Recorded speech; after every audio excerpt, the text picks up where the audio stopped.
ওই দিন রুমের মধ্যে কি হয়েছে এটা আমি বর্ণনা করতে চাই না। এই নৃশংসতা কি হয়েছে, আমার শরীরে এখনো ক্ষত চিহ্ন আছে। আমরা এই ক্ষত চিহ্নের বিবরণটা আমি আমি এখন বলতে চাচ্ছি না, এটা কোন এক সময় বলবো। আমি তখন আল্লাহর কাছে আমি একটা রিকোয়েস্ট করছি যে আল্লাহ, তুমি যদি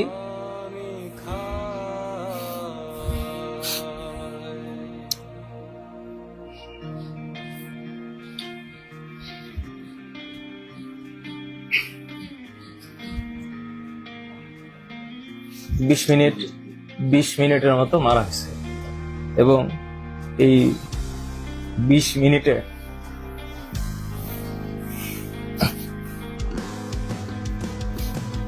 তুমি হাকিম হইয়া হুকুম করো, পুলিশ হইয়া ধরো, সর্প হইয়া দংশন করো, ওজা হইয়া সারো। তুমি হাকিম